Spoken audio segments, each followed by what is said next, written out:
PSC tips and ട്രിക്സിലേക്ക് ഏവർക്കും സ്വാഗതം. വരുന്ന LDC 2024, LGS 2024 എക്സാംസിന് വേണ്ടി പ്രിപ്പയർ ചെയ്യുന്നവർക്ക് വേണ്ടിയിട്ടുള്ള സിലബസ് പ്രകാരമുള്ള ഫ്രീ ക്ലാസ്സുകൾ നമ്മുടെ ചാനലിലൂടെ സ്റ്റാർട്ട് ചെയ്തിട്ടുണ്ട്. ഒരു ദിവസം 6 ക്ലാസ്സുകൾ വെച്ചാണ് വരുന്നത്. അപ്പോൾ 6 ക്ലാസ്സുകൾ ഏതൊക്കെയാണെന്ന് ഞാനൊന്ന് പറയാം. തുടക്കക്കാർക്ക് വേണ്ടിയിട്ടാണ്. ഒരുപാട് പേര് പുതിയതായിട്ട് വന്നിട്ടുള്ളവരുണ്ട്. അപ്പോൾ ആദ്യം മുതലേ ഫോളോ ചെയ്ത് വരുന്നവർക്ക് കൃത്യമായിട്ട് ഏത് സമയത്താണെന്നൊക്കെ അറിയാം. പുതുതായിട്ട് ജോയിൻ ചെയ്തവർക്ക് വേണ്ടിയിട്ട് പറയാം. ആദ്യത്തെ ക്ലാസ് 6 മണിക്കാണ്, കാലത്ത് 6 മണിക്ക് സ്റ്റാർട്ട് ചെയ്യും. ദെൻ അടുത്തത് 9 മണിക്കാണ്. അത് കഴിഞ്ഞിട്ട് 12 മണിക്ക് അടുത്ത ക്ലാസ് വരും. ദെൻ അത് കഴിഞ്ഞ് 3 മണിക്ക് അടുത്ത ക്ലാസ് വരും. ഓക്കെ, ഇത്രയും ക്ലാസ് എന്ന് പറയുന്നത് ഇത് റെക്കോർഡഡ് ക്ലാസ് ആണ്. ഇതിൽ GK പോർഷൻസും മാത്സും ഇംഗ്ലീഷും എല്ലാം കവർ ചെയ്യും. ദെൻ അത് കഴിഞ്ഞ് രാത്രി 8 മണിക്ക് PYQ ഡിസ്കഷൻ ആണ് വരുന്നത്. ദെൻ രാത്രി 10:30 എക്സ്പെക്റ്റഡ് CA കറണ്ട് അഫയേഴ്സിൻ്റെ ക്ലാസ് ആണ്. ഇത് രണ്ടും നമുക്ക് ലൈവ് ക്ലാസ് ആണ് വരുന്നത്. അപ്പോൾ 2 ലൈവ് ക്ലാസ്സും 4 റെക്കോർഡഡ് ക്ലാസ്സും, ഇങ്ങനെ ടോട്ടൽ 6 ക്ലാസ് ആണ് നിങ്ങൾക്ക് ഒരു ദിവസം ലഭിക്കുന്നത്. അപ്പോൾ കൃത്യമായിട്ട് ഫോളോ ചെയ്യുക, നോട്ട്സ് തയ്യാറാക്കിയിട്ട് പഠിക്കുക. നമ്മുടെ ക്ലാസ് ഒക്കെ കണ്ടിട്ട് ഇഷ്ടമായിട്ടുണ്ട് എന്നുണ്ടെങ്കിൽ നിങ്ങളുടെ അഭിപ്രായം താഴെ കമൻ്റ് ആയിട്ട് അറിയിക്കാം. ഇഷ്ടപ്പെട്ടു എന്ന് അറിയിക്കാൻ വേണ്ടിയിട്ട് ഒന്ന് ലൈക്ക് ചെയ്യുക, മാക്സിമം ഫ്രണ്ട്സിന് ഷെയർ ചെയ്ത് കൊടുക്കുക. പിന്നെ ക്ലാസ് കേൾക്കാനിരിക്കുമ്പോൾ എപ്പോഴും നോട്ട്സ് തയ്യാറാക്കിയിട്ട് വേണം പഠിക്കാൻ വേണ്ടിയിട്ട്. നോട്ട്ബുക്ക് കയ്യിൽ വേണം, പഠിക്കുക, നോട്ട്സ് തയ്യാറാക്കുക. ഓക്കെ, പിന്നെ നമ്മുടെ ടെലഗ്രാം ചാനലിൽ മസ്റ്റ് ആയിട്ടും ജോയിൻ ചെയ്യണം. കാരണം നിങ്ങൾക്ക് ഓരോ ദിവസവും നൽകുന്ന ക്ലാസ്സുകൾ ഏതൊക്കെയാണെന്നുള്ളതിൻ്റെ ഇൻസ്ട്രക്ഷൻസും പഠിക്കാൻ വേണ്ടിയിട്ടുള്ളതിൻ്റെ PDF-ഉം കാര്യങ്ങളൊക്കെ നമ്മൾ ടെലഗ്രാം വഴിയാണ് കൊടുക്കുന്നത്. സോ ടെലഗ്രാമിൻ്റെ ലിങ്ക് ഞാൻ താഴെ ഡിസ്ക്രിപ്ഷൻ ബോക്സിൽ കൊടുത്തിട്ടുണ്ട്. ജോയിൻ ചെയ്യാത്തവരുണ്ടെങ്കിൽ ജോയിൻ ചെയ്യുക. ഓക്കെ, അപ്പോൾ നമുക്ക് ഇന്നത്തെ ക്ലാസ്സിലോട്ട് കിടക്കാം. അപ്പോൾ ഇന്നത്തെ ക്ലാസ്സിൽ നമ്മൾ മലയാളം ചോദ്യങ്ങളും അനുബന്ധ വിവരങ്ങളുമാണ് പറയുന്നത്. അപ്പോൾ ചോദ്യം ഉത്തരം മാത്രമല്ല, അതിൻ്റെ എക്സ്പ്ലനേഷൻ, അത് എങ്ങനെ വന്നു എന്ന് നമ്മൾ പറയുന്നുണ്ട്. അതുമായിട്ട് റിലേറ്റ് ചെയ്തിട്ട് പഠിക്കേണ്ട ഇമ്പോർട്ടൻ്റ് ആയിട്ടുള്ള പോയിന്റ്സ് എല്ലാം പറയുന്നുണ്ട്. അപ്പോൾ അങ്ങനെ നമ്മൾ ഓരോ ക്ലാസ്സിലും 10 ചോദ്യം വെച്ച് ഇങ്ങനെ എക്സ്പ്ലെയിൻ ചെയ്ത് എല്ലാ കാര്യങ്ങളും അതിൻ്റെ എല്ലാ പോയിന്റ്സും പറഞ്ഞുകൊണ്ടാണ് ക്ലാസ് കൊണ്ടുപോകുന്നത്. അപ്പോൾ അതുകൊണ്ട് തന്നെ മലയാളം ഇംഗ്ലീഷൊന്നും ഒട്ടും അറിയാത്തവർക്ക് പോലും ഒരു ചോദ്യം കാണുമ്പോൾ തന്നെ നമുക്ക് ആൻസർ ചെയ്യാൻ പാകത്തിന് നല്ലൊരു കോൺഫിഡൻസ് കിട്ടാനായിട്ട് ഈ ഒരു മെത്തേഡ് സഹായിക്കുന്നതാണ്. അപ്പോൾ എല്ലാവരും തീർച്ചയായിട്ടും പ്രയോജനപ്പെടുത്തുക. ആദ്യത്തെ ചോദ്യം, പൂരണീതദ്ധിതത്തിന് ഉദാഹരണം ഏത്? പൂരണീതദ്ധിതത്തിന് ഉദാഹരണമാണ് ചോദിച്ചിരിക്കുന്നത്. ഓപ്ഷൻസ് നോക്കുക. ഓപ്ഷൻ A കള്ളത്തരം തന്നിട്ടുണ്ട്. ഓപ്ഷൻ B ഒന്നാമൻ. ഓപ്ഷൻ C മിടുക്കി. ഓപ്ഷൻ D നല്ലവൻ. അപ്പോൾ ഇതിൽ പൂരണീതദ്ധിതം എന്ന് പറയുന്നത് ഓപ്ഷൻ B ആണ്, ഒന്നാമനാണ്. അപ്പോൾ എന്തുകൊണ്ടാണ് അത് പൂരണീതദ്ധിതമായത്? അപ്പോൾ എന്താണ് പൂരണീതദ്ധിതം എന്നറിയണം അല്ലേ? അപ്പോൾ പൂരണീതദ്ധിതം എന്ന് വെച്ചാൽ സംഖ്യാവാചികളായ നാമങ്ങളിൽ, എന്താണ്? സംഖ്യാവാചികളായ നാമങ്ങളിൽ അതിനെ പൂരിപ്പിക്കുക എന്ന അർത്ഥത്തിൽ രൂപപ്പെടുന്ന തദ്ധിതമാണ് പൂരണീതദ്ധിതം എന്ന് പറയുന്നത്. ഉദാഹരണം പറയുവാണെങ്കിൽ ഇപ്പോൾ ഒന്നാം അല്ലേ, ഒന്നാം എന്ന് നമ്മൾ പറയും. നാലാം എന്ന് നമ്മൾ പറയില്ലേ? അതുപോലെ നൂറാം, മൂന്നാം, ഇങ്ങനെ നമ്മൾ ഉപയോഗിക്കുന്നതിനാണ്. അപ്പോൾ സംഖ്യാവാചികളായ ശബ്ദത്തോടൊപ്പം ആം എന്ന് പറയുന്ന പ്രത്യയം ചേർത്ത് വരുന്നതിനെയാണ് പൂരണീതദ്ധിതം. അപ്പോൾ നമുക്ക് എളുപ്പത്തിൽ മനസ്സിലാവാനായിട്ട് അങ്ങനെ പറയാം. നമ്മൾ ഏത് പ്രത്യയം നോക്കിയാൽ മതി? ആം. സംഖ്യകളോടൊപ്പം, സംഖ്യാവാചികളായ ശബ്ദത്തോടൊപ്പം ആം എന്ന് പറയുന്ന പ്രത്യയം ഉണ്ടോ? അതെന്താണ്? പൂരണീതദ്ധിതമാണ്. ഒന്നാം, നാലാം, നൂറാം, മൂന്നാം എന്നൊക്കെ പറയുന്നത് എന്താണ്? പൂരണീതദ്ധിതത്തിന് ഉദാഹരണമാണ്. അപ്പോൾ നമ്മുടെ ആൻസർ നോക്കിക്കേ, ഇവിടെ ഒന്നാമൻ എന്നല്ലേ പറയുന്നത്. അപ്പോൾ അവിടെ ഒന്നാം എന്ന് പറയുന്നത് വന്നു അല്ലേ? അപ്പോൾ അതുകൊണ്ടാണത് പൂരണീതദ്ധിതം ആയത്. ഓക്കെ ആണല്ലോ? അപ്പോൾ പൂരണീതദ്ധിതം നമുക്കിനി ഏത് ഓപ്ഷൻ കണ്ടു കഴിഞ്ഞാലും പെട്ടെന്ന് മനസ്സിലാവത്തില്ലേ? ഇനി അടുത്ത് നോക്കിക്കേ, ആദ്യത്തെ ഓപ്ഷൻ A കള്ളത്തരം എന്ന് പറഞ്ഞിട്ടുണ്ട് അല്ലേ? അപ്പോൾ ഈ കള്ളത്തരം എന്ന് പറയുന്നത് തന്മാത്ര തദ്ധിതത്തിന് ഉദാഹരണമാണ്. തദ്ധിതം പല തരത്തിലുണ്ട്. അപ്പോൾ അതിൽ ഓരോന്നാണ്. ആദ്യത്തേത് നമ്മൾ പൂരണീതദ്ധിതം പറഞ്ഞു. ഇനി തന്മാത്ര തദ്ധിതമുണ്ട്. അപ്പോൾ ഈ തന്മാത്ര തദ്ധിതത്തിന് ഉദാഹരണമാണ് കള്ളത്തരം. അപ്പോൾ അതെന്താണ് തന്മാത്ര തദ്ധിതം എന്ന് വെച്ച് കഴിഞ്ഞാൽ നോക്കാം.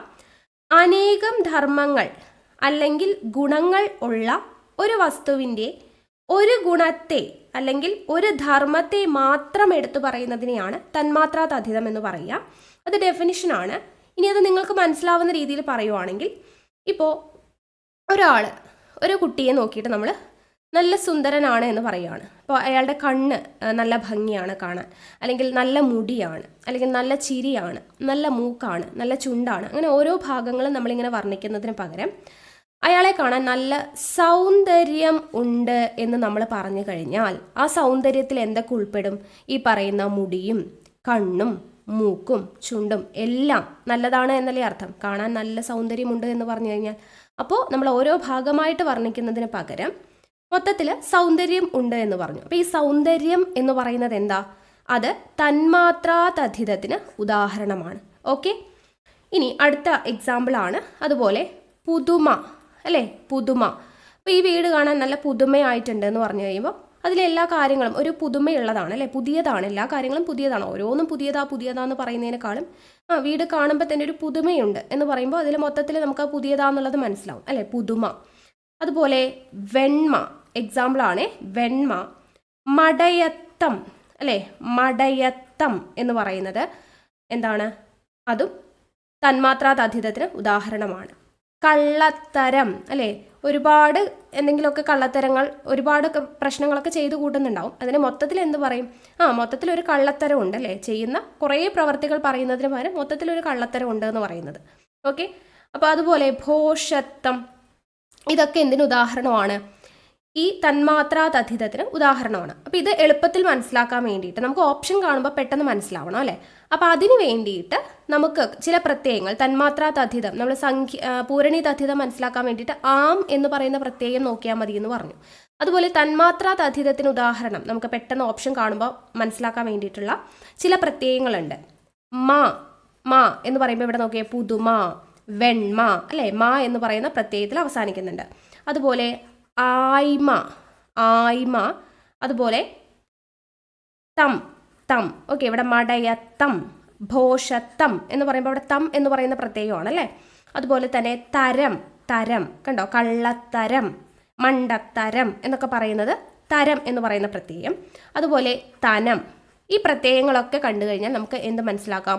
അത് തന്മാത്രാ തദ്ധിതത്തിന് ഉദാഹരണമാണ്. അപ്പോൾ തന്മാത്രാ തദ്ധിതത്തിൽ വരുന്ന പ്രത്യയങ്ങളാണ് മ, ആയ്മ, തം, തരം, തനം. ഓക്കെ, ഇനി അടുത്തത് നോക്കിക്കേ. അടുത്തത് മിടുക്കി. മിടുക്കി എന്ന് പറയുന്ന ഓപ്ഷൻ ഉണ്ട്, അല്ലേ? അത് തദ്വത്തദ്ധിതത്തിന് ഉദാഹരണമാണ്. തദ്വത്തദ്ധിതം, തദ്വത്തദ്ധിതത്തിന് ഉദാഹരണമാണ് ഏത്? മിടുക്കി എന്ന് പറയുന്നത്. അപ്പം അതെന്താണ് തദ്വത്തദ്ധിതം? അതുള്ളത്, അതിലുള്ളത്, അവിടെ വരുന്നത്, അവിടെ ജനിച്ചത് എന്ന അർത്ഥത്തിലൊക്കെ രൂപപ്പെടുന്ന തദ്ധിതമാണ് തദ്വത്തദ്ധിതം എന്ന് പറയുന്നത്. അതിൽ ചില പ്രത്യയങ്ങൾ നിങ്ങൾക്ക് മനസ്സിലാവാൻ വേണ്ടിയിട്ട് ചില പ്രത്യയങ്ങൾ നോക്കാം. അൻ എന്ന് പറയുന്ന പ്രത്യയം വന്നു കഴിഞ്ഞാൽ അത് തദ്വത്തദ്ധിതമാണ്. അതുപോലെ ചി, ചി എന്ന് പറയുന്ന പ്രത്യയം, തീ എന്ന് പറയുന്ന പ്രത്യയം, വൾ എന്ന് പറയുന്ന പ്രത്യയം, അൾ എന്ന് പറയുന്ന പ്രത്യയം ഒക്കെ ഉണ്ടെങ്കിൽ അതേതാണ്? തദ്വത്തദ്ധിതത്തിന് എക്സാമ്പിളാണ്. അപ്പോൾ നോക്കുക, അതായത് അതുള്ളത്, അതിലുള്ളത് എന്നൊക്കെ പറഞ്ഞു കഴിഞ്ഞാൽ ഇപ്പോൾ മൂപ്പൻ എന്ന് പറയുമ്പോൾ എന്താ? മൂപ്പുള്ള ആള്, അല്ലേ? മൂപ്പുള്ളവനാണ് ആര്? മൂപ്പൻ എന്ന് പറയുന്നത്. അപ്പോൾ ഇവിടെ അൻ എന്ന് പറയുന്ന പ്രത്യയം വന്നിട്ടുണ്ട്, അല്ലേ? മൂപ്പുള്ളവൻ ആണ് മൂപ്പൻ, അൻ എന്ന് പറയുന്ന പ്രത്യയം വന്നിട്ടുണ്ട്. ദെൻ നരയുള്ളവൻ ആരാ? നരയൻ, അൻ എന്ന പ്രത്യയം കണ്ടോ? അതുപോലെ കൂനുള്ള ആളെ നമ്മൾ എന്ത് പറയും? കൂനൻ. സോ അൻ എന്ന് പറയുന്ന പ്രത്യയം വന്നിട്ടുണ്ട്. മടിയുള്ളവനാണ് മടിയൻ, മടിയുള്ളവളാണെങ്കിലോ മടിച്ചി എന്ന് വരും. അപ്പോൾ അവിടെ ചി എന്ന് പറയുന്ന പ്രത്യയം വന്നു, അൻ എന്ന് പറയുന്ന പ്രത്യയം വന്നു, അല്ലേ? ഇനി മിടുക്കുള്ളവനാണെങ്കിൽ അവൻ മിടുക്കൻ ആണ്, അൻ എന്ന പ്രത്യയം വന്നു. മിടുക്കുള്ളവളാണെങ്കിലോ അവൾ മിടുക്കിയാണ്. അപ്പം മിടുക്കി എന്ന് പറയുന്നത് എന്താ? തദ്വത്തദ്ധിതമാണ്. മനസ്സിലായോ? അതുപോലെ തെക്കു നിന്ന് വരുന്നവൻ, അവിടെ നിന്നും വരുന്നത്, അതിലുള്ളത്, അവിടെ ജനിച്ചത്, ഇതൊക്കെ ആൻസറായിട്ട് വരുന്നത് എന്താണ്? അതെല്ലാം തദ്വത്തദ്ധിതമാണ്, അല്ലേ? അപ്പം തെക്കു നിന്ന് വരുന്നവൻ തെക്കൻ, അൻ എന്ന് പറയുന്ന പ്രത്യയം വന്നു. കിഴക്കു നിന്ന് വരുന്നവൻ കിഴക്കൻ, അൻ എന്ന് പറയുന്ന പ്രത്യയം വന്നു. ഇനി അർത്ഥം തരുന്നത് അർത്ഥവത്ത്, അല്ലേ? അപ്പോൾ അതുള്ളത്, അതിലുള്ളത്, അവിടെ വരുന്നത്, അവിടെ ജനിച്ചത് എന്നുള്ള ഒരു അർത്ഥത്തിൽ വരുന്നതെല്ലാം തദ്വത്തദ്ധിതമാണ്. അതിൻ്റെ പ്രത്യയങ്ങൾ ഓർത്തിരിക്കുക. കണ്ടോ? അൻ, ചി, തീ, വൾ, അൾ എന്ന് പറയുന്ന പ്രത്യയം വരുന്നതൊക്കെ തദ്വത്തദ്ധിതമാണ് എന്നുള്ളത് ഓർത്തിരിക്കുക. ഓക്കെ ആണല്ലോ? മനസ്സിലായെന്ന് വിശ്വസിക്കുന്നു. ഓക്കെ, അടുത്ത ചോദ്യം നോക്കാം. താമരക്കുളം, അല്ലേ? താമര അധികം കുളമാണ്. ഇവ ചേർത്തെഴുതുമ്പോൾ ഏത് സന്ധിയിൽ വരുന്നു? താമര അധികം കുളം എന്നിവ ചേർത്തെഴുതുമ്പോൾ ഏത് സന്ധിയിലാണ് വരുന്നത്? ഇവിടെ ഉത്തരം ഓപ്ഷൻ എ ആണ്. ദ്വിത്വസന്ധിയാണ്. എന്തുകൊണ്ടാ നോക്കുക, താമര അധികം കുളം ചേരുമ്പോൾ നമുക്ക് കിട്ടുന്നത് എന്താണ്? താമര കുളം എന്നാണ് അല്ലേ? താമര കുളം. അപ്പം ഇവിടെ ഈ ചേർത്തെഴുതുന്ന സമയത്ത് ക എന്ന് പറയുന്ന ഈ വർണ്ണം അല്ലെ, ഇവിടെ കുളം എന്നുള്ളതിൽ ക എന്ന് പറയുന്ന വർണ്ണം ഇവിടെ എന്തായിട്ട് മാറി? ഇക്കായായിട്ട് മാറി. ക പോയിട്ട് ഇക്കായായിട്ട് മാറി. അപ്പം അവിടെ ഇക്ക എന്ന് പറഞ്ഞാൽ എന്താ? ക്ക് അധികം കായാണ് ഇക്ക. അപ്പം ക എന്ന് പറയുന്ന വർണ്ണം അവിടെ ഇരട്ടിച്ചു അല്ലെ? ഒരു വർണ്ണത്തിന്, രണ്ട് വർണ്ണങ്ങൾ തമ്മിൽ ചേരുമ്പോൾ ഒരു വർണ്ണത്തിന് അവിടെ ഇരട്ടിപ്പ് സംഭവിച്ചു. അങ്ങനെയുള്ള സന്ധിയാണ് എന്ത്? ദ്വിത്വസന്ധി. നമ്മൾ കഴിഞ്ഞ ക്ലാസ്സിൽ പഠിച്ചതാണ് അല്ലേ? ഓരോ സന്ധിയും, ലോപസന്ധി എന്താണ്, ആഗമസന്ധി എന്താണ്, ആദേശസന്ധി എന്താണ്, എല്ലാം പഠിച്ചതാണ് കഴിഞ്ഞ ക്ലാസ്സിൽ ഇതുപോലെ ക്വസ്റ്റ്യൻസ് വിത്ത് റിലേറ്റഡ് ഫാക്ട്സ് ചെയ്യുമ്പോൾ. അപ്പോൾ ദ്വിത്വസന്ധി എന്താണെന്ന് നമ്മൾ പറഞ്ഞു, രണ്ട് വർണ്ണങ്ങൾ തമ്മിൽ ചേരുമ്പോൾ ഒരു വർണ്ണം ഇരട്ടിക്കുന്നു. അപ്പോൾ ഇവിടെ ക എന്ന് പറയുന്നത് ഇരട്ടിച്ചു അല്ലേ? അപ്പോൾ അതുകൊണ്ട് അത് ദ്വിത്വസന്ധിയാണ്. അപ്പോൾ ബാക്കിയുള്ള സന്ധികളൊക്കെ നമ്മൾ കഴിഞ്ഞ ക്ലാസ്സിൽ എക്സ്പ്ലെയിൻ ചെയ്തതാണ്. ദ്വിത്വസന്ധിക്ക് കുറച്ച് എക്സാമ്പിൾ ഞാൻ പറയാം. ഇപ്പോൾ ആ അധികം കഥയാണ് എന്ത്? ആ കഥ. അപ്പോൾ ഇവിടെ ക എന്ന് പറയുന്ന വർണ്ണം എന്ത് ചെയ്തു? ഇരട്ടിച്ചു. അപ്പോൾ ഇതെന്താ? ദ്വിത്വസന്ധിയാണ്. തല അധികം കെട്ട് എന്തായിട്ട് മാറും? തലക്കെട്ട് എന്നായിട്ട് മാറും. അപ്പോൾ ഇവിടെ ക എന്ന് പറയുന്ന വർണ്ണം ഇരട്ടിച്ചു. അപ്പോൾ ഇത് ദ്വിത്വസന്ധിയാണ്. ഇനി ഇത് മാത്രമല്ല, ചില ചില്ലക്ഷരങ്ങൾ, ഓക്കെ, അതൊക്കെ ഇരട്ടിപ്പ് വരാം. അതായത് ഇപ്പോൾ നോക്കുക, ചേറ്, ഈ കായും അതല്ലാതെ വേറെ എക്സാമ്പിളാണ് കേട്ടോ, നമുക്ക് കൺഫ്യൂഷൻ വരാവുന്ന എക്സാമ്പിളാണ്. ചേറ് പ്ലസ് ഇൽ, ചേറും ഇല്ലും കൂടെ ചേർന്ന് കഴിഞ്ഞാൽ എന്താ? ചിൽ എന്നാണ്. അപ്പോൾ ഇവിടെ ഈ റ് എന്ന് പറയുന്ന വർണ്ണം ഇരട്ടിച്ചതാണ് ഈ ട എന്ന് പറയുന്നത് അല്ലേ, ടിൽ എന്ന് പറയുന്നത്. അപ്പോൾ അതും എന്താണ്? ദ്വിത്വസന്ധിയാണ്. അതുപോലെ വിൻ അധികം ആറ്, വിൻ അധികം ആറ് ചേർന്ന് എന്താവുന്നു? വിന്നാറ്. അപ്പോൾ ഇവിടെ ന് എന്ന് പറയുന്ന ആ ഒരു വർണ്ണം ഇവിടെ ഇരട്ടിച്ചു. അപ്പോൾ ഇതും ദ്വിത്വസന്ധിയാണ്. ഓക്കെ, അപ്പോൾ ഇങ്ങനെ ഇരട്ടിപ്പ് വന്നാൽ മാത്രമാണോ ദ്വിത്വസന്ധി ആവുന്നത്? അല്ല, നമ്മൾ കഴിഞ്ഞ ക്ലാസ്സിൽ പറഞ്ഞു ഇരട്ടിപ്പ് വരാത്ത കേസും ഉണ്ട് അല്ലേ? അതായത് പൂർവ്വപദത്തിനും ഉത്തരപദത്തിനും ഒരേപോലെ പ്രാധാന്യം വരുവാണെങ്കിൽ അവിടെ നമ്മൾ ഇരട്ടിപ്പ് കൊടുക്കത്തില്ല അല്ലേ? അതിന് എക്സാമ്പിളാണ് നമ്മൾ പറഞ്ഞ എന്താ? കൈ കാൽ അല്ലേ? കൈ അധികം കാൽ ചേരുന്ന സമയത്ത് കൈ കാൽ എന്ന് നമ്മൾ എഴുതുമോ? ഇല്ല, കൈ കാൽ എന്ന് തന്നെയാണ് എഴുതുക. ഇവിടെ ഇരട്ടിപ്പൊന്നും വരില്ല. പക്ഷെ ഇത് ദ്വിത്വസന്ധിയാണ്. എന്തുകൊണ്ടാണ് ഇവിടെ ഇരട്ടിപ്പ് വരാത്തെ? ഇവിടെ കൈക്കും കാലിനും തുല്യ പ്രാധാന്യമാണ് അല്ലേ? അതുപോലെ നമ്മൾ മറ്റൊരു എക്സാമ്പിൾ പഠിച്ചു, ഈട്ടി അധികം കുന്തങ്ങൾ, ഈട്ടി അധികം കുന്തങ്ങൾ, ഈട്ടിക്കുന്തങ്ങൾ. അവിടെ കായ്ക്ക് ഇരട്ടിപ്പ് വേണ്ട കേട്ടോ, ഇരട്ടിപ്പ് വേണ്ട. അപ്പോൾ അതെന്താ? അവിടെ ദ്വിത്വസന്ധിയാണ്. പക്ഷെ ഇവിടെ ഇരട്ടിപ്പ് വരുന്നില്ല. എന്തുകൊണ്ടാണ് ഇരട്ടിപ്പ് വരാത്തെ? ഈട്ടി എന്ന് പറഞ്ഞു കഴിഞ്ഞാൽ കുന്തം പോലുള്ളൊരു ആയുധമാണ്. അപ്പോൾ രണ്ടിനും ഒരേ പ്രാധാന്യമായതുകൊണ്ട് അവിടെ ഇരട്ടിപ്പ് വരുന്നില്ല.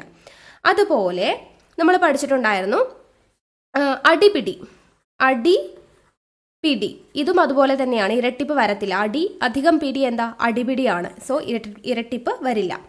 വൻകര, വൻ അധികം കര, വൻകര. അവിടെയും ഇരട്ടിപ്പ് വരാത്ത വേർഡാണ്. അതുപോലെ കട അധികം കോൽ എന്താണ് നമുക്ക് കിട്ടുക? കടകോൽ എന്ന് നമുക്ക് കിട്ടും. അതും ഇരട്ടിപ്പ് അവിടെ വരത്തില്ല. ഓക്കെ, അപ്പോൾ ഇതൊക്കെ എന്താ? ദ്വിത്വസന്ധിയിൽ വരുന്നതാണ്. പക്ഷേ ഇരട്ടിപ്പ്, അപ്പം നമ്മൾ ഇരട്ടിപ്പ് വന്നാൽ മാത്രമേ ദ്വിത്വസന്ധി ആവൂ എന്നില്ല. ഇങ്ങനെ ഇരട്ടിപ്പ് വരാത്ത ഈ കേസ് ഉണ്ടല്ലോ, ഒരേപോലെ പ്രാധാന്യം വരുന്നതും അതുപോലെ ക്രിയാധാതു എന്നൊക്കെ പറഞ്ഞാൽ കുറച്ച് റൂൾസ് ഒക്കെ ഉണ്ട്, അത് നമ്മളിപ്പോൾ പറയുന്നില്ല. അപ്പോൾ അങ്ങനെയുള്ളതൊക്കെ എന്താ? ഈ കൈകാൽ, ഈട്ടിക്കുന്തങ്ങൾ, അടിപിടി, വൻകര, കടകോൽ, അങ്ങനെയുള്ള കേസുകളൊക്കെ എന്താണ്? ഇരട്ടിപ്പ് വരാത്തതാണ് അല്ലേ? ചെറുപയർ അടുത്ത വേർഡാണ് ഇരട്ടിപ്പ് വരാത്തത്. ചെറു അധികം പയർ, ചെറുപയർ. ഇരട്ടിപ്പൊന്നും വരുന്നില്ല. പക്ഷെ അവിടെ എന്താണ്? അവിടെ ഇത് ദ്വിത്വസന്ധിയാണ്. അതുപോലെ അരകല്ല്, അരകല്ല്, ഇത് ദ്വിത്വസന്ധിയാണ്. ഓക്കെ, അതുപോലെ നമ്മൾ കഴിഞ്ഞ ക്ലാസ്സിൽ പഠിച്ചിട്ടുണ്ടായിരുന്നു ദീർഘമായിട്ടല്ലേ, ആ, ഈ, എ, ഇതെല്ലാം ദീർഘമായിട്ടാണെങ്കിൽ ആ, ഈ, എ എന്ന് പറഞ്ഞ് ദീർഘമായിട്ട് വരുന്നതാണെങ്കിൽ അതിൻ്റെ കൂട്ടത്തിൽ വ്യഞ്ജനാക്ഷരം വന്നു കഴിഞ്ഞാൽ എന്ത് സംഭവിക്കില്ല? ഇരട്ടിപ്പ് വരില്ല. അതിന് എക്സാമ്പിൾ നമ്മൾ പഠിച്ചു, ആ അധികം കാലം എന്താണ് വരിക? ആ കാലം എന്ന് തന്നെ വരത്തുള്ളൂ. അവിടെ ആ കാലം, കായ്ക്ക് അവിടെ ഇരട്ടിപ്പൊന്നും വരത്തില്ല. അതുപോലെ ഈ വണ്ണം അല്ലേ, നമ്മൾ പഠിച്ചു ഈ അധികം വണ്ണം ചേർന്ന് കഴിഞ്ഞാൽ ഈ വണ്ണം എന്ന് തന്നെയാണ് നമ്മൾ എഴുതുക. അവിടെ വായ്ക്ക് ഇരട്ടിപ്പ് വരില്ല. എന്നാൽ അത് ഈ ആണെങ്കിലോ, ഈ അധികം വണ്ണമാണെങ്കിൽ അവിടെ ഇരട്ടിപ്പ് വരും. ഈ വണ്ണം എന്നായിട്ട് മാറും. പക്ഷേ ഈ ആണെങ്കിൽ എന്ത് വരില്ല, അവിടെ ഇരട്ടിപ്പ് വരില്ല. അപ്പോൾ അവിടെ ചെറിയൊരു പ്രശ്നമുണ്ട്, അതൊന്ന് ശ്രദ്ധിക്കണം കേട്ടോ. ഈ ആ ഏ എങ്ങനെ ദീർഘമാണെങ്കിൽ, ദീർഘ അക്ഷരങ്ങളാണെങ്കിൽ അതിൻ്റെ കൂട്ടത്തിൽ വ്യഞ്ജനാക്ഷരം വന്നു കഴിഞ്ഞാൽ അവിടെ ഇരട്ടിപ്പ് വരത്തില്ല. പക്ഷെ അത് ഹ്രസ്വമാണെങ്കിൽ, നീട്ടലൊന്നും ഇല്ല, ഹ്രസ്വമാണെങ്കിൽ അവിടെ എന്ത് വരും, ഇരട്ടിപ്പ് വരും. നമ്മൾ കഴിഞ്ഞ ക്ലാസ്സിൽ ഡീറ്റെയിൽഡ് ആയിട്ട് പറഞ്ഞിട്ടുണ്ട്, അതൊന്ന് ശ്രദ്ധിക്കുക. ഓക്കെ, അടുത്ത ചോദ്യം നോക്കാം. അടുത്തത് ശരിയായ ഭാഷാ പ്രയോഗം തിരഞ്ഞെടുക്കുക എന്നാണ് പറഞ്ഞിരിക്കുന്നത്. ഓപ്ഷൻസ് വായിച്ചു നോക്കാം. ഓപ്ഷൻ എ, പ്രളയബാധിതരായിട്ട് ഏകദേശം 50ഓളം പേർ ക്യാമ്പുകളിൽ കഴിയുന്നുണ്ട്. ഏകദേശം 50ഓളം പ്രളയബാധിതർ ക്യാമ്പുകളിലായി കഴിയുന്നുണ്ട്. ക്യാമ്പുകളിലെ പ്രളയബാധിതരായി ഏകദേശം 50ഓളം പേർ കഴിയുന്നുണ്ട്. ക്യാമ്പുകളിൽ 50ഓളം പ്രളയബാധിതർ കഴിയുന്നുണ്ട്. അപ്പോൾ ഇതിൽ ശരിയായ ഭാഷാ പ്രയോഗം ഏതാണ്? ഓപ്ഷൻ ഡി ആണ്. ഓപ്ഷൻ ഡി, ക്യാമ്പുകളിൽ 50ഓളം പ്രളയബാധിതർ കഴിയുന്നുണ്ട്. എന്തുകൊണ്ടാണ് അപ്പോൾ ബാക്കി 3 സ്റ്റേറ്റ്മെൻറ്റും തെറ്റിയെന്നറിയോ? ഇവിടെ നോക്കുക, പ്രളയബാധിതരായിട്ട് ഏകദേശം 50ഓളം പേർ എന്ന് എഴുതിയിട്ടുണ്ട് അല്ലേ. നമ്മൾ കഴിഞ്ഞ ക്ലാസ്സിൽ പഠിച്ചു ഏകദേശം, ഓളം, ഇതിൻ്റെ രണ്ടിൻ്റെയും മീനിങ് എന്താ? ഒരേ മീനിങ് ആണ്. അപ്പോൾ ഇത് രണ്ടും കൂടെ ഒരുമിച്ച് ഒരു സെൻറ്റൻസിൽ വേണോ? വേണ്ട. ഇവിടെ ഏകദേശം 50ഓളം എന്ന് പറയേണ്ട കാര്യമുണ്ടോ? ഇല്ല. അപ്പോൾ അതുകൊണ്ടാണ് ആ ഒരു സ്റ്റേറ്റ്മെൻറ്റ് തെറ്റിപ്പോയത്. അടുത്തത് നോക്കിക്കേ, ഏകദേശം 50ഓളം, അവിടെയും ഏകദേശമോളം ഒരേ സ്റ്റേറ്റ്മെൻറ്റിൽ വന്നു, അതുകൊണ്ട് അതും തെറ്റി. ഇവിടെയോ? ഇവിടെയും ഏകദേശം 50ഓളം. ഓക്കെ ആണല്ലോ. അപ്പോൾ അതുകൊണ്ടാണ് ആ 3 സ്റ്റേറ്റ്മെൻറ്റ് തെറ്റിപ്പോയത്. ഏകദേശം ഓളം എന്നത് രണ്ടിനും ഒരേ മീനിങ്ങാണ്. അപ്പോൾ അത് ഒരു സ്റ്റേറ്റ്മെൻറ്റ്, ഒരു സെൻറ്റൻസിൽ ഒരുമിച്ച് അത് വരേണ്ട ആവശ്യമില്ല. ഇവിടെ നോക്കൂ, ക്യാമ്പുകളിൽ 50ഓളം പ്രളയബാധിതർ കഴിയുന്നുണ്ട്. അല്ലെങ്കിൽ എങ്ങനെ പറയാം? ഏകദേശം 50 പ്രളയബാധിതർ കഴിയുന്നുണ്ട്. ക്യാമ്പുകളിൽ ഏകദേശം 50 പ്രളയബാധിതർ കഴിയുന്നുണ്ട്. അപ്പോൾ ഒന്നുകിൽ ഏകദേശം ഉപയോഗിക്കണം, അല്ലെങ്കിൽ ഓളം ഉപയോഗിക്കണം. ഏതെങ്കിലും ഒരെണ്ണമേ ഉപയോഗിക്കാൻ പാടുള്ളൂ. ഓക്കെ, അപ്പോൾ അതുകൊണ്ടാണ് ബാക്കി 3ഉം തെറ്റിപ്പോയത്. ഓപ്ഷൻ ഡി ആണ് നമ്മുടെ ശരിയായിട്ടുള്ള ഉത്തരം. അപ്പോൾ ഇവിടെ നമ്മൾ ഇതുപോലെ വാക്യശുദ്ധിയിൽ എങ്ങനെയൊക്കെയാണ് തെറ്റ് വരുന്നത് എന്നുള്ളത് കഴിഞ്ഞ ക്ലാസ്സിൽ പഠിച്ചു. അവിടെ പറയാത്ത 1-2 പോയിന്റ് പറയാം. ഇപ്പോൾ അവർ തമ്മിൽ അജഗജാന്തര വ്യത്യാസമുണ്ട്. PSC സ്ഥിരമായിട്ട് ചോദിക്കുന്നതാണ്. അവർ തമ്മിൽ അജഗജാന്തര വ്യത്യാസമുണ്ട്. ഇങ്ങനൊരു സ്റ്റേറ്റ്മെൻറ്റ് തന്നു കഴിഞ്ഞാൽ ഇത് തെറ്റാണ്. എന്തുകൊണ്ടാണ് തെറ്റിപ്പോയത്? അജഗജാന്തരം എന്ന് പറഞ്ഞു കഴിഞ്ഞാൽ തന്നെ മീനിങ് എന്താ? വലിയ വ്യത്യാസം എന്നാണ്. അപ്പോൾ വീണ്ടും ഇവിടെ ഒരു വ്യത്യാസം എന്ന് പറയേണ്ട ആവശ്യമുണ്ടോ? ഇല്ല. അപ്പോൾ ഇത് രണ്ടും കൂടെ ഒരുമിച്ച് വേണ്ട. എങ്ങനെ പറഞ്ഞാൽ മതി? ഒന്നുകിൽ അവർ തമ്മിൽ അജഗജാന്തരമുണ്ട് എന്ന് പറയാം, അല്ലെങ്കിൽ അവർ തമ്മിൽ വലിയ വ്യത്യാസമുണ്ട് എന്ന് പറയാം. അജഗജാന്തരത്തിൻ്റെ ആവശ്യമില്ല. അപ്പോൾ ഏതെങ്കിലും ഒരെണ്ണം ഉപയോഗിച്ചാൽ മതി. ഒന്നുകിൽ ഇത്, ഒന്നുകിൽ ഇത്. അപ്പോൾ രണ്ടും കൂടെ ഒരുമിച്ച് വരേണ്ട ആവശ്യമില്ല. അപ്പോൾ അതുകൊണ്ടാണ് അത് തെറ്റിപ്പോകുന്നത്. ഓക്കെ, പിന്നെ മറ്റു ഗത്യന്തരമില്ലാതെ അവൻ ആത്മഹത്യ ചെയ്തു. ഇതും സ്ഥിരം ചോദിക്കുന്നതാണ് കേട്ടോ. മറ്റു ഗത്യന്തരമില്ലാതെ അവൻ ആത്മഹത്യ ചെയ്തു. ഇവിടെ എന്താ തെറ്റിയത്? മറ്റു ഗത്യന്തരമില്ലാതെ. ഗത്യന്തരമില്ലാതെ എന്ന് പറയുന്ന വേർഡിൻ്റെ മീനിങ് എന്താ? മറ്റു വഴിയൊന്നും ഇല്ലാതെ എന്നാണ്. അപ്പോൾ വീണ്ടും ഇവിടെ ഒരു മറ്റു എന്ന് പറഞ്ഞ് ഉപയോഗിക്കേണ്ട ആവശ്യമുണ്ടോ? ഇല്ല. അപ്പോൾ ഇത് രണ്ടും ഒരുമിച്ച് വേണ്ട. ഒന്നുകിൽ എങ്ങനെ പറയണം? മറ്റു വഴിയില്ലാതെ അവൻ ആത്മഹത്യ ചെയ്തു, അല്ലെങ്കിൽ ഗത്യന്തരമില്ലാതെ അവൻ ആത്മഹത്യ ചെയ്തു. മറ്റു ഗത്യന്തരമില്ലാതെ എന്ന് പറയേണ്ട ആവശ്യം അവിടെ ഇല്ല. ഓക്കെ, അപ്പോൾ ഇത് രണ്ടും ഒരുമിച്ച് വരേണ്ട ആവശ്യമില്ല. അപ്പോൾ ഇത് രണ്ടും ഇന്ന് ഓർത്തിരിക്കുക കേട്ടോ. അജഗജാന്തര വ്യത്യാസം എന്ന് പറയത്തില്ല, മറ്റു ഗത്യന്തരം എന്ന് നമ്മൾ പറയത്തില്ല. രണ്ടും അതിൽ ഏതെങ്കിലും ഒരെണ്ണമാണ് നമ്മുടെ സെൻറ്റൻസിൽ വരാവൂ. ബാക്കിയുള്ളതൊക്കെ നമ്മൾ കഴിഞ്ഞ ക്ലാസ്സിൽ പറഞ്ഞതാ. അടുത്ത ചോദ്യം, ശ്ലോകത്തിൽ കഴിക്കുക എന്ന ശൈലിയുടെ ആശയം. ശ്ലോകത്തിൽ കഴിക്കുക എന്ന ശൈലിയുടെ ആശയം ഓപ്ഷൻ എ ആണ്, വളരെ സംഗ്രഹിക്കുക. ശ്ലോകത്തിൽ കഴിക്കുക എന്ന് പറഞ്ഞാൽ എന്താണ്? വളരെ സംഗ്രഹിക്കുക, ചുരുക്കുക എന്നുള്ളൊരു മീനിങ് ആണ് ശ്ലോകത്തിൽ കഴിക്കുക. അപ്പോൾ ഇതുപോലെ ഒരുപാട് ശൈലികളും അവയുടെ അർത്ഥങ്ങളും നമ്മളോട് PSC ചോദിക്കാറുണ്ട്. അതിൽ ഇമ്പോർട്ടൻ്റ് ആയിട്ടുള്ള കുറച്ച് ശൈലികൾ നമുക്ക് നോക്കാം. ഒന്ന്, സൂരി നമ്പൂതിരിപ്പാട്. സൂരി നമ്പൂതിരിപ്പാട് എന്ന് പറഞ്ഞു കഴിഞ്ഞാൽ വഷളൻ എന്നാണ് അർത്ഥം. വഷളൻ അല്ലെങ്കിൽ സ്ത്രീലമ്പടൻ എന്നുള്ള മീനിങ് ആണ് സൂരി നമ്പൂതിരിപ്പാട്. ഇനി ഇന്ദുലേഖയല്ലെങ്കിൽ ദാസി. ഇന്ദുലേഖ ഇല്ലെങ്കിൽ ഇന്ദുലേഖ ഇല്ലെങ്കിൽ ദാസി എന്ന ശൈലിയുടെ മീനിങ് എന്താണ്? വിചാരിച്ചത് കിട്ടിയില്ലെങ്കിൽ കിട്ടിയത് കൊണ്ട് തൃപ്തിപ്പെടുക. നിങ്ങൾ എഴുതുക കേട്ടോ. വിചാരിച്ചത് കിട്ടിയില്ലെങ്കിൽ കിട്ടിയത് കൊണ്ട് തൃപ്തിപ്പെടുക. അടുത്തത് ചെണ്ട കൊട്ടിക്കുക. ചെണ്ട കൊട്ടിക്കുക എന്ന് പറയുന്ന ശൈലിയുടെ അർത്ഥം എന്താണ്?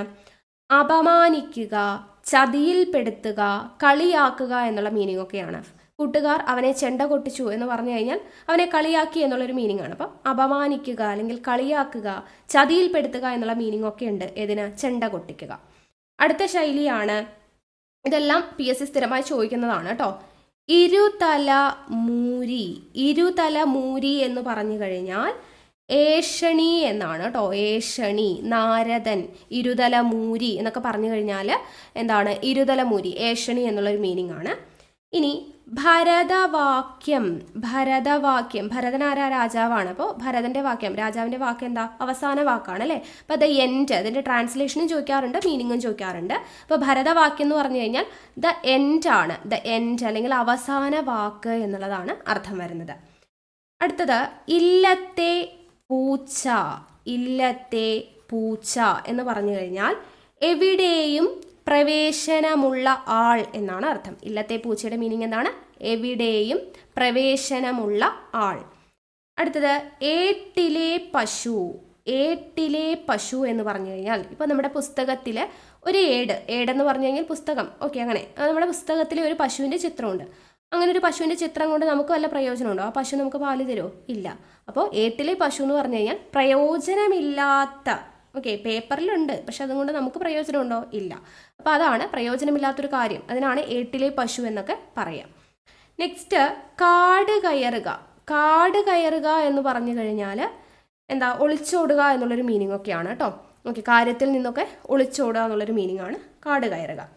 പിന്നെ ഉരുളയ്ക്കുപ്പേരി നമുക്ക് അറിയുന്നതാണ് അല്ലേ എല്ലാവരും. നമ്മളിപ്പോൾ എന്തെങ്കിലും ഒരു മറുപടി പെട്ടെന്ന് പറഞ്ഞു കഴിഞ്ഞാൽ പറയും ഉരുളയ്ക്കുപ്പേരി പോലെയാണ് മറുപടി പറയണേ അല്ലേ. അതായത് നമ്മൾ പറയുന്നതിന് തക്ക മറുപടി പറയുക, അതാണ് ഉരുളയ്ക്ക് ഉപ്പേരി എന്ന് പറയുന്നത്. ഓക്കെ, അപ്പോൾ ഇത്രയും ശൈലികളെങ്കിലും ഓർത്തിരിക്കുക. നമ്മൾ ഓരോ ക്ലാസ്സിലും വ്യത്യസ്തമായിട്ടുള്ള ശൈലികളൊക്കെയാണ് പഠിക്കുന്നത്. അപ്പോൾ അങ്ങനെ ഓരോ ദിവസവും പഠിക്കുമ്പോൾ നമ്മൾ എല്ലാ കാര്യങ്ങളും പഠിക്കും കേട്ടോ. ഓരോ ദിവസവും വളരെ കുറച്ചായിട്ട് പഠിക്കുക. അപ്പോൾ നിങ്ങൾക്ക് ബുദ്ധിമുട്ടായിട്ട് തോന്നില്ല. അടുത്ത ചോദ്യം, സൂര്യൻ്റെ പര്യായ പദം അല്ലാത്തതേത്? സൂര്യൻ്റെ പര്യായ പദം അല്ലാത്തതാണ് ചോദിച്ചിരിക്കുന്നത്. ഉത്തരം ഓപ്ഷൻ സി ആണ് കേട്ടോ, സോമൻ. ബാക്കി ആദിത്യൻ, അരുണൻ, ആര്യമാവ് ഇതെല്ലാം എന്താ? സൂര്യനാണ്. സോമൻ എന്ന് വെച്ചാൽ ആരാണ്? സോമൻ എന്ന് വെച്ച് കഴിഞ്ഞാൽ ചന്ദ്രനാണ് കേട്ടോ, ചന്ദ്രൻ. അപ്പം ചന്ദ്രൻ്റെ മറ്റ് പര്യായങ്ങൾ എന്തൊക്കെയാണെന്നറിയോ? തിങ്കൾ അല്ലേ, നമ്മൾ സോമവാരം അല്ലേ, അതൊക്കെ നമുക്ക് സോമൻ എന്ന് പെട്ടെന്ന് കിട്ടും. തിങ്കൾ എന്ന് പറഞ്ഞു കഴിഞ്ഞാൽ ചന്ദ്രനാണ്. പനിമതി, പനിമതി ചന്ദ്രനാണ്. ശശി എന്ന് പറഞ്ഞു കഴിഞ്ഞാൽ ചന്ദ്രനാണ്. സോമൻ എന്ന് പറഞ്ഞു കഴിഞ്ഞാൽ ചന്ദ്രനാണ്. ശശാങ്കൻ, ശശാങ്കൻ എന്ന് പറഞ്ഞു കഴിഞ്ഞാൽ ചന്ദ്രനാണ്. അതുപോലെ പ്രാലേയകരൻ, എന്താണ്? പ്രാലേയകരൻ എന്ന് പറഞ്ഞു കഴിഞ്ഞാലും ചന്ദ്രനാണ്. അപ്പോൾ ചന്ദ്രൻ്റെ പര്യായങ്ങൾ ഇമ്പോർട്ടൻ്റ് ആണ്. തിങ്കൾ, പനിമതി, ശശി, സോമൻ, ശശാങ്കൻ, പ്രാലേയകരൻ ഇതെല്ലാം ചന്ദ്രൻ്റെ ആണ്. ഇനി സമുദ്രം. സമുദ്രം എന്നതിൻ്റെ പര്യായങ്ങളാണ് അംബുധി, അംബുധി, അതുപോലെ വാരിധി, ജലധി, ജലധി, അംബുധി, വാരിധി, ജലധി ഇതെല്ലാം എന്താണ്? സമുദ്രമാണ്. ഇതിൻ്റെ കൂട്ടത്തിലൊക്കെ നമ്മളൊരു ജം ആണ് ചേർത്തെന്ന് വിചാരിക്കുക. അംബു ധീക്ക് പകരം ജം ചേർത്ത് കഴിഞ്ഞാൽ അംബുജം, താമരയായി. വാരിധി എന്നുള്ളതിൽ ധീ മാറ്റിയിട്ട് ജം ചേർത്താലോ വാരിജം എന്ന് പറഞ്ഞു കഴിഞ്ഞാലും താമരയാണ്. ജലധി എന്നുള്ളതിൻ്റെ പകരം ജം മാറ്റിയിട്ട് ജലജമാക്കി കഴിഞ്ഞാൽ അതും എന്താ? താമരയാണ് കേട്ടോ. അപ്പോൾ താമര, ഈ അംബുധി, വാരിധി, ജലധി ഒക്കെ എന്താ? സമുദ്രമാണ്. അതിൻ്റെ ഈ ധീ ഒക്കെ മാറ്റിയിട്ട് നമ്മൾ അവിടെ ജം ചേർത്ത് കഴിഞ്ഞാൽ എന്തായിട്ട് മാറും? താമര എന്നുള്ളൊരു മീനിങ്ങിൽ മാറും. ഓക്കെ, അതും കൂടെ ഒന്ന് ഓർത്തിരിക്കുക കേട്ടോ. ഇനി അടുത്തത് മാംസം. മാംസം എന്നതിൻ്റെ പിശിതം, പിശിതം, അതുപോലെ പലലം, പലലം, പിശിതം മാംസം എന്നതിൻ്റെ പര്യായമാണ്. നെക്സ്റ്റ് നാവ്. നാവ് എന്നതിൻ്റെ പര്യായ പദങ്ങളാണ് ജിഹ്വ, ജിഹ്വ, രസന, രസന, രസജ്ഞ, രസജ്ഞ, ജിഹ്വ, രസന, രസജ്ഞ ഇതെല്ലാം നാവിൻ്റെ പര്യായങ്ങളാണ് കേട്ടോ. അടുത്തത് തലമുടി, തലമുടിയുടെ പര്യായങ്ങളാണ്. കുന്തളം, കുന്തളം. ദെൻ ചികുരം, ചികുരം. കേശം, കേശം. വേണി, വേണി. കജം, കജം ഇതെല്ലാം തലമുടിയുടെ പര്യായങ്ങളാണ് കേട്ടോ. കുന്തളം, ചികുരം, കേശം, വേണി, കജം. ഓക്കെ, അപ്പോൾ ഇത്രയും ഓർത്തിരിക്കുക. അടുത്ത ചോദ്യം, വെള്ളായി അപ്പൻ ഏത് കൃതിയിലെ കഥാപാത്രമാണ്? വെള്ളായി അപ്പൻ ഏത് കൃതിയിലെ കഥാപാത്രമാണ്? ഓപ്ഷൻ ബി ആണ് കേട്ടോ. കടൽ തീരത്ത് എന്ന് പറയുന്ന കൃതിയിലെ കഥാപാത്രമാണ്. കടൽ തീരത്ത് ആരുടെ കൃതിയാണ്? ഒ വി വിജയൻ്റെ കഥാപാത്രമാണ് കേട്ടോ. ഒ വി വിജയൻ്റെ ചെറുകഥയാണ് കടൽ തീരത്ത് എന്ന് പറയുന്നത്. അതിലെ കഥാപാത്രമാണ് വെള്ളായി അപ്പൻ.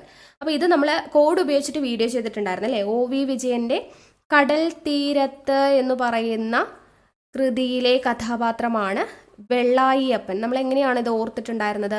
വെള്ളായി അപ്പൻ എന്ന് പറയുമ്പോൾ നമുക്ക് വെള്ള എന്ന് എടുക്കാം അല്ലേ. അപ്പോൾ ഈ വെള്ളക്കാർ, അപ്പോൾ സായിപ്പന്മാരെയൊക്കെ നമുക്ക് വെള്ളക്കാരെന്ന് വിളിക്കാം അല്ലേ. അപ്പോൾ ഈ വെള്ളക്കാരൊക്കെ നമുക്ക് ഈ കടൽ തീരത്തൊക്കെ പോയി കഴിഞ്ഞാൽ വെള്ളക്കാർ ഇങ്ങനെ കിടക്കുന്നതൊക്കെ കാണാം എന്നുള്ള രീതിക്ക് ജസ്റ്റ് ഓർത്ത് കഴിഞ്ഞാൽ കടൽ തീരത്താണ് ആരെ കാണുന്നത്? വെള്ളക്കാരെ. അപ്പോൾ വെള്ളായി അപ്പൻ കടൽ തീരത്ത് എന്ന് പറയുന്ന കൃതിയിലെ കഥാപാത്രമാണ് ഒ വി വിജയൻ്റേത്. ഓക്കെ, അങ്ങനെ നമുക്ക് ഓർത്തിരിക്കാം. അപ്പോൾ ഇതുപോലെ പി എസ് സിക്ക് ഇഷ്ടപ്പെട്ട കുറച്ച് കഥാപാത്രങ്ങളും കൃതികളും അത് ആരെഴുതിയതാണെന്നും കൂടെ ചോദിക്കാറുണ്ട്. അപ്പോൾ അത് നമുക്ക് ജസ്റ്റ് ഒന്ന് നോക്കാം. ആദ്യത്തേത് അപ്പു, കോന്തുണ്ണി. ഈ രണ്ട് കഥാപാത്രവും ചോദിക്കാറുള്ളതാണ്. അപ്പോൾ അപ്പു, കോന്തുണ്ണി എന്ന് പറയുന്ന രണ്ട് കഥാപാത്രങ്ങൾ നാലുകെട്ട് എന്ന് പറയുന്ന കൃതിയിലേതാണ് കേട്ടോ. നാലുകെട്ട് അത് എഴുതിയതാരാ? എം ടിയുടെ കൃതിയാണ് നാലുകെട്ട്. ഇനി അടുത്തത് സ്ഥിരമായിട്ട് ചോദിക്കുന്നത് ഞാൻ പറയാം. സൂരി നമ്പൂതിരിപ്പാട് നമ്മൾ നേരത്തെ ഒരു ശൈലിയായിട്ട് പഠിച്ചു അല്ലേ. അപ്പോൾ അത് ഈ നോവലിലെ കഥാപാത്രമായതുകൊണ്ടാണ് അദ്ദേഹത്തിന് ആ ഒരു പേര് വന്നത്. അപ്പോൾ സൂരി അല്ലെങ്കിൽ ആ ഒരു ശൈലിക്ക് ആ പേര് കൊടുത്തത്. സൂരി നമ്പൂതിരിപ്പാട് എന്ന് പറയുന്നത് ഇന്ദുലേഖ എന്ന് പറയുന്ന കൃതിയിലെ കഥാപാത്രമാണ്. ആരുടെയാണ് ഇന്ദുലേഖ?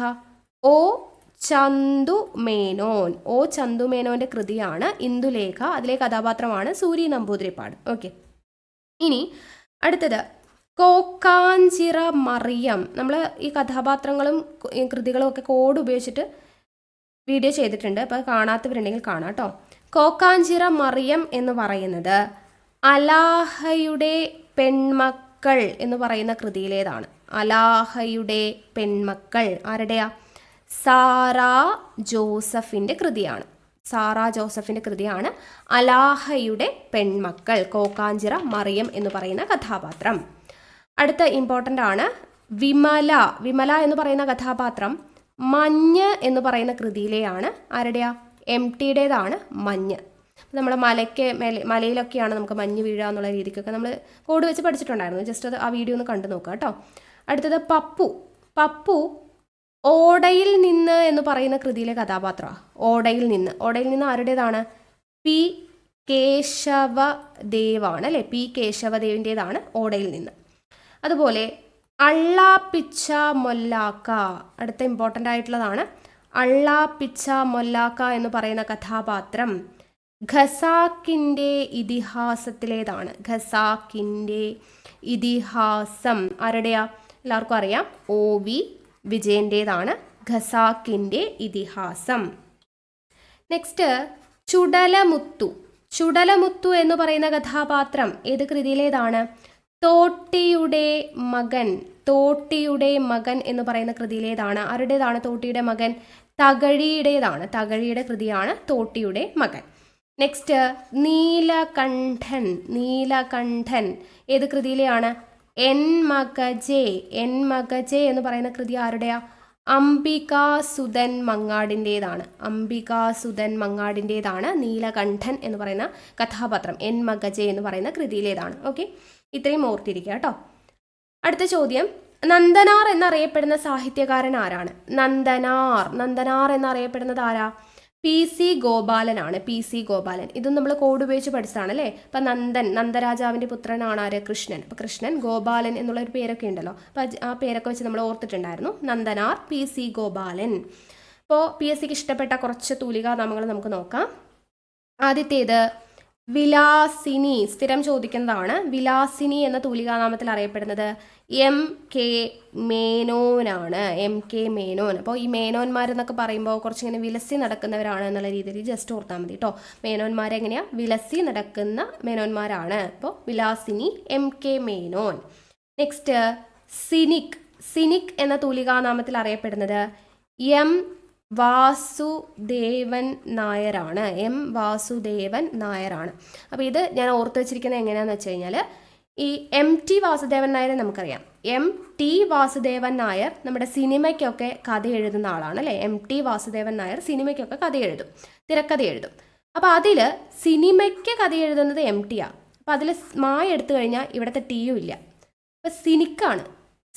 സിനിമയ്ക്ക് എന്നില്ല, സിനിക്കാണ്. അപ്പോൾ ഇവിടെ ടി ഇല്ല, വെറും എം വാസുദേവൻ നായരാണ്. ഓക്കെ. അപ്പോൾ എം ടി വാസുദേവൻ നായർ സിനിമയ്ക്ക് കഥ എഴുതുന്ന ആളാണ്. സിനിക് എന്നറിയപ്പെടുന്നത് എം വാസുദേവൻ നായർ. ടി ഇല്ല, ആ ഒരു കുറവ്. ഓക്കെ, അത് ജസ്റ്റ് ഒന്ന് അങ്ങനെ കണക്ട് ചെയ്ത് പഠിച്ചാൽ നമുക്ക് തെറ്റത്തില്ല കേട്ടോ. അടുത്തത് കൂവെമ്പ്. കൂവെമ്പ് എന്ന് അറിയപ്പെടുന്നത് കെ വി പുട്ടപ്പയാണ്. K V Puttappa. അപ്പോൾ ഇത് ജസ്റ്റ് ഓർക്കാൻ വേണ്ടിയിട്ട് നമുക്ക് കൂവെമ്പ് എന്ന് ഓർക്കുമ്പോൾ കൂവയൊക്കെ ഓർക്കാമല്ലോ. കൂവക്കിഴങ്ങൊക്കെ അറിയില്ലേ, കൂവപ്പൊടി. ഈ കൂവപ്പൊടിയും കൊണ്ടൊക്കെ നമ്മൾ പുട്ടുണ്ടാക്കും എന്നുള്ള രീതിക്ക് ജസ്റ്റ് ഓർക്കാം അല്ലേ. കൂവപ്പൊടിയും കൊണ്ട് പുട്ടുണ്ടാക്കുന്ന കാര്യം ഓർത്തിരുന്നാൽ മതി. അപ്പോൾ കൂവെമ്പ്, കെ വി പുട്ടപ്പ. കിട്ടിയോ? അടുത്തത് സഞ്ജയൻ. സഞ്ജയൻ ഇത് നമ്മൾ കോഡ് ഉപയോഗിച്ചുള്ള വീഡിയോസ് ചെയ്തിട്ടുണ്ട്, കണ്ടു നോക്കാം കേട്ടോ. സഞ്ജയൻ എന്ന തൂലികാനാമത്തിൽ അറിയപ്പെടുന്നത് എം ആർ നായരാണ്. M R Nair. അദ്ദേഹത്തിൻ്റെ മുഴുവൻ പേര് പ്രീവിയസ് ഇയറിൽ ചോദിച്ചിട്ടുണ്ട്. മാണിക്കോത്താണ് കേട്ടോ. മാണിക്കോത്ത് രാമുണ്ണി നായരാണ് കേട്ടോ. മാണിക്കോത്ത് രാമുണ്ണി നായർ എന്നതാണ് അദ്ദേഹത്തിൻ്റെ മുഴുവൻ പേര്. അത് ചോദിച്ചിട്ടുണ്ട്, PYQ ആണ്. അപ്പോൾ സഞ്ജയൻ എന്ന തൂലികാനാമത്തിൽ അറിയപ്പെടുന്നത് എം ആർ നായരാണ്. മാണിക്കോത്ത് രാമുണ്ണി നായർ. നെക്സ്റ്റ് പ്രഭ. പ്രഭ എന്ന തൂലികാനാമത്തിൽ അറിയപ്പെടുന്നത് വൈക്കം മുഹമ്മദ് ബഷീറാണ്. വൈക്കം മുഹമ്മദ് ബഷീറാണ് പ്രഭ എന്ന തൂലികാനാമത്തിൽ അറിയപ്പെടുന്നത്.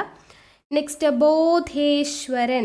ബോധേശ്വരൻ എന്ന തൂലികാനാമത്തിൽ അറിയപ്പെടുന്നത് കേശവ പിള്ളയാണ്. കേശവ പിള്ള ജസ്റ്റ് ഓർക്കാൻ വേണ്ടിയിട്ട് കേശവ പിള്ള എന്നാണ് അല്ലേ. അപ്പോൾ ഈ ശവ എന്നുള്ളതിൽ നിന്ന് നമുക്ക് ശവം എന്ന് പറയുമ്പോൾ ബോധമില്ല എന്നുള്ള രീതിക്ക് ജസ്റ്റ് ഒന്ന് കണക്ട് ചെയ്യാം കേട്ടോ. അപ്പോൾ ബോധേശ്വരൻ കേശവ പിള്ള. ദെൻ അടുത്തത് വൈശാഖൻ.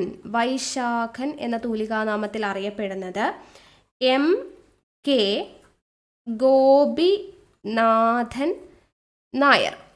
M K Gopinathan Nair. അപ്പോൾ വൈശാഖൻ ഇത് ജസ്റ്റ് ഓർക്കാൻ വേണ്ടിയിട്ട് എന്തൊരു കാര്യം എടുത്താലും why why why why why എന്തുകൊണ്ട് എന്ന് ക്വസ്റ്റ്യൻ ചോദിച്ചു കഴിഞ്ഞാൽ അവൻ്റെ കാര്യം ഗോപിയാന്നുള്ള രീതിയിൽ ജസ്റ്റ് ഓർത്താൽ മതി കേട്ടോ. എന്ത് കാര്യത്തിലും വൈ വൈ എന്നൊരു ക്വസ്റ്റ്യൻ ചോദിച്ചു കഴിഞ്ഞാൽ അല്ലെ, എന്തിനും സംശയം മാത്രം വൈ വൈ വൈ എന്ന് ചോദിച്ചുകൊണ്ടിരുന്ന അവൻ്റെ കാര്യം ഗോപിയ എന്നുള്ള രീതിയിൽ Vaisakhan M K Gopinathan Nair just ഓർക്കാം. ദെൻ സുമംഗല. സുമംഗല എന്ന തൂലികാനാമത്തിൽ അറിയപ്പെടുന്നത് ലീല നമ്പൂതിരിപ്പാടാണ്. ലീല നമ്പൂതിരിപ്പാട് കേട്ടോ. സുമംഗല ലീല നമ്പൂതിരിപ്പാട്. പേര് വെച്ചിട്ട് ജസ്റ്റ് ഒന്ന് പഠിച്ചു വയ്ക്കാം. ഓക്കെ, അപ്പം ഇത്രയും ഓർത്തിരിക്കുക കേട്ടോ. അടുത്തത് ആദ്യത്തെ ജ്ഞാനപീഠ പുരസ്കാര ജേതാവ്. ജ്ഞാനപീഠമാണ്. ജ്ഞാനപീഠ പുരസ്കാരം നേടിയ കൃതിയാണ് കേട്ടോ ചോദിച്ചിരിക്കുന്നത്. സോറി, ആദ്യത്തെ ജ്ഞാനപീഠ പുരസ്കാരം നേടിയ കൃതി ഏതാണ്? ഓടക്കുഴലാണ്. ഓടക്കുഴലാണ് ആദ്യത്തെ ജ്ഞാനപീഠ പുരസ്കാരം നേടിയ കൃതി. അപ്പോൾ ഓടക്കുഴലിന് ജ്ഞാനപീഠം ലഭിച്ച വർഷം എപ്പോഴാണ്? 1965 ആരാണ് ഓടക്കുഴലിൻ്റെ കർത്താവ്? ജി ശങ്കരക്കുറുപ്പാണ് അല്ലേ. ജി ശങ്കരക്കുറുപ്പാണ്. അപ്പോൾ ജ്ഞാനപീഠ പുരസ്കാരം എത്ര മലയാളികളാണ് ആകെ നേടിയിട്ടുള്ളത്? 6 മലയാളികളാണ് ജ്ഞാനപീഠ പുരസ്കാരം നേടിയിട്ടുള്ളത്.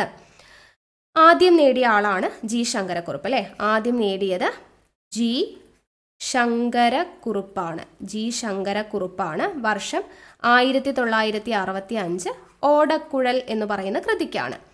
രണ്ടാമതായിട്ട് ലഭിച്ചത് ആർക്കാണ്? രണ്ടാമതായിട്ട് ലഭിച്ചത് SK പൊറ്റക്കാടിനാണ്. SK പൊറ്റക്കാടിന്. വർഷം എത്രയാ? 1980. കൃതി ഏതാണ്? ഒരു ദേശത്തിൻ്റെ കഥ. ഒരു ദേശത്തിൻ്റെ കഥ എന്ന് പറയുന്ന കൃതിക്കാണ് ലഭിച്ചത്. മൂന്നാമതായിട്ട് ലഭിച്ചത് ആർക്കാണ്? തകഴി ശിവശങ്കര പിള്ളയ്ക്കാണ്. വർഷം 1984. സമഗ്ര സംഭാവനയ്ക്കാണ് ലഭിക്കുന്നത് കേട്ടോ. അപ്പോൾ 2 പേർക്ക് മാത്രമാണ് കൃതിക്ക് ലഭിച്ചിരിക്കുന്നത്. ആർക്കൊക്കെയാണ്? ജി ശങ്കരക്കുറുപ്പിനും എസ് കെ പൊറ്റക്കാടിനും. ജി ശങ്കരക്കുറുപ്പിന് 1965 ഓടക്കുഴൽ എന്ന് പറയുന്ന കൃതിക്കാണ്. എസ് കെ പൊറ്റക്കാടിന് 1980 ഒരു ദേശത്തിൻ്റെ കഥ.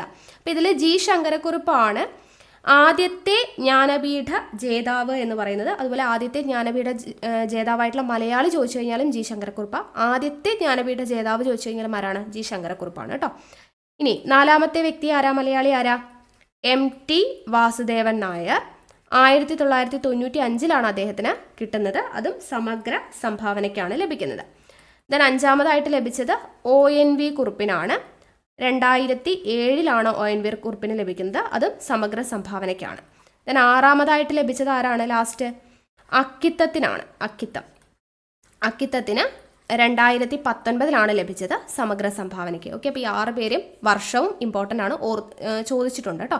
അപ്പോൾ ജി ശങ്കരക്കുറുപ്പ് 1965 ഓടക്കുഴൽ എന്ന് പറയുന്ന കൃതിക്ക്, എസ് കെ പൊറ്റക്കാട് 1980 ഒരു ദേശത്തിൻ്റെ കഥ, തകഴിക്ക് 1984 സമഗ്ര സംഭാവനയ്ക്ക്, MTക്ക് 1995 സമഗ്ര സംഭാവനയ്ക്ക്, ONVക്ക് ലഭിച്ചത് 2007 സമഗ്ര സംഭാവന, അക്കിത്തത്തിന് ലഭിച്ചത് 2019 സമഗ്ര സംഭാവനയ്ക്കാണ്. ഓക്കെ, ഇനി ജ്ഞാനപീഠ പുരസ്കാരം ഏർപ്പെടുത്തിയ വർഷം ചോദിച്ചു കഴിഞ്ഞാൽ 1961 കേട്ടോ ഏർപ്പെടുത്തിയ വർഷം 1961. കൊടുത്തത് 1965 ആദ്യത്തെ അവാർഡ് കൊടുത്തത്. അത് ലഭിച്ചത് ജി ശങ്കരക്കുറുപ്പിനാണ്. അപ്പോൾ ആദ്യത്തെ ജ്ഞാനപീഠ ജേതാവ് ജി ശങ്കരക്കുറുപ്പാണ്. ആദ്യമായി ജ്ഞാനപീഠ പുരസ്കാരം ലഭിച്ച മലയാളി ചോദിച്ചു കഴിഞ്ഞാലും ജി ശങ്കരക്കുറുപ്പാണ്. ഇനി ജ്ഞാനപീഠ പുരസ്കാരത്തിൻ്റെ സമ്മാനത്തുക എത്രയാണ്? 11 ലക്ഷം രൂപയാണ്. അതും കൂടെ ഓർത്തിരിക്കുക. ഓക്കെ, അടുത്ത ചോദ്യം, മുതലക്കണ്ണീർ എന്ന ശൈലിയുടെ ഏറ്റവും അനുയോജ്യമായ ഇംഗ്ലീഷ് വിവർത്തനം. മുതലക്കണ്ണീർ എന്ന ശൈലിയുടെ അനുയോജ്യമായ ഇംഗ്ലീഷ് വിവർത്തനം എന്ന് പറയുന്നത് ഓപ്ഷൻ എ ആണ്. ക്രോക്കഡൈൽ ടിയേഴ്സ് എന്നുള്ളതാണ് മുതലക്കണ്ണീർ എന്ന് പറയുന്ന ശൈലിയുടെ അനുയോജ്യമായ ഇംഗ്ലീഷ് വിവർത്തനം. അപ്പം അതുപോലെ PSC സ്ഥിരമായിട്ട് ചോദിക്കുന്ന കുറച്ച് നോക്കാം. പ്രസൻസ് ഓഫ് മൈൻഡ് കേട്ടോ. പ്രസൻസ് ഓഫ് മൈൻഡ് എന്ന് പറഞ്ഞു കഴിഞ്ഞാൽ എന്താ? മനസാന്നിധ്യം എന്നുള്ളതാണ്. അങ്ങോട്ടും ഇങ്ങോട്ട് തിരിച്ചു ചോദിക്കാം. ഓക്കെ, പ്രസൻസ് ഓഫ് മൈൻഡ് എന്താ? മനസാന്നിധ്യം. ഇനി തിങ്സ് ഫോൾ അപ്പാർട്ട് എന്ന് പറഞ്ഞു കഴിഞ്ഞാൽ സർവവും ശിഥിലമാകുന്ന എന്നുള്ള മീനിങ് ആണ് തിങ്സ് ഫോൾ അപ്പാർട്ട് എന്ന് പറഞ്ഞു കഴിഞ്ഞാൽ. ദെൻ ബ്രൂട്ട് മെജോറിറ്റി എന്ന് പറഞ്ഞു കഴിഞ്ഞാൽ മൃഗീയ ഭൂരിപക്ഷം എന്നതാണ് ബ്രൂട്ട് മെജോറിറ്റി എന്ന് പറഞ്ഞു കഴിഞ്ഞാൽ. Next, still waters run deep എന്ന് പറഞ്ഞു കഴിഞ്ഞാൽ എന്താ? മിണ്ടാപ്പൂച്ച. അതിന് ആപ്റ്റ് ആയിട്ടുള്ളതാണ് മിണ്ടാപ്പൂച്ച കലമുടയ്ക്കും എന്നുള്ളതാണ് അതിൻ്റെ മീനിങ് എന്ന് പറയുന്നത്. ദെൻ അടുത്തത് മേക്ക് ഷിഫ്റ്റ് എന്ന് പറഞ്ഞു കഴിഞ്ഞാൽ മുട്ടുശാന്തി എന്നാണ് കേട്ടോ. മേക്ക് ഷിഫ്റ്റ് എന്താണ്? മുട്ടുശാന്തി എന്നതാണ്. ഓക്കെ, അടുത്ത ചോദ്യം നോക്കാം. അക്കിലിസ്റ്റിൻ്റെ ഉപ്പൂറ്റി എന്ന ശൈലിയുടെ ശരിയായ ഇംഗ്ലീഷ് വിവർത്തനം. അക്കിലിസ്റ്റിൻ്റെ ഉപ്പൂറ്റി നമ്മൾ കഴിഞ്ഞ ക്ലാസ്സിൽ പഠിച്ചതാണ്. എന്താണ്? അക്കിൽസ് ഹീൽ എന്നാണ് പറയുക അല്ലേ? അക്കിൽസ് ഹീൽ എന്നുള്ളതാണ് പറയുക. അപ്പോൾ ഓപ്ഷൻ ഡി ആണ് ആൻസർ ആയിട്ട് വരുന്നത് കേട്ടോ. അപ്പോൾ നമ്മൾ ഇപ്പോൾ ശൈലി പറഞ്ഞതുകൊണ്ട് ഞാൻ വീണ്ടും ഇനി റിപ്പീറ്റ് ചെയ്ത് പറയുന്നില്ല. ഓക്കെ ആണല്ലോ? അപ്പോൾ ഇന്നത്തെ 10 ചോദ്യങ്ങൾ ഇതാണ്. അപ്പോൾ 10 ചോദ്യങ്ങളും അതിൻ്റെ റിലേറ്റഡ് ആയിട്ടുള്ള പോയിന്റ്സും പറഞ്ഞിട്ടുണ്ട്. അപ്പോൾ ഇങ്ങനെ ഓരോ ക്ലാസ്സിലും നിങ്ങൾ 10 ചോദ്യങ്ങൾ വെച്ച് അതിൻ്റെ റിലേറ്റഡ് ഫാക്ട്സും കൂടെ പഠിക്കുമ്പോഴത്തേനും വളരെ നല്ല രീതിയിൽ തന്നെ മലയാളം ചോദ്യങ്ങൾ കാണുമ്പോൾ തന്നെ ആൻസർ ചെയ്യാൻ പാകത്തിന് നിങ്ങൾ മാറിക്കോളും. അപ്പോൾ എന്തായാലും ഈ ഒരു സെഷൻ നിങ്ങൾ കണ്ടിന്യൂ ചെയ്യുക. ഞാനും കണ്ടിന്യൂ ചെയ്യുന്നതാണ്. നമ്മുടെ സപ്പോർട്ട് എപ്പോഴും ഉണ്ടായിരിക്കും. തിരിച്ചും നമ്മളെ സപ്പോർട്ട് ചെയ്യുക കേട്ടോ. മാക്സിമം പേരിലോട്ട് വീഡിയോ ഷെയർ ചെയ്ത് സപ്പോർട്ട് ചെയ്യണേ. ഓക്കെ, അപ്പോൾ നമുക്ക് വീണ്ടും അടുത്ത ക്ലാസ്സുമായിട്ട് കാണാം. Thank you.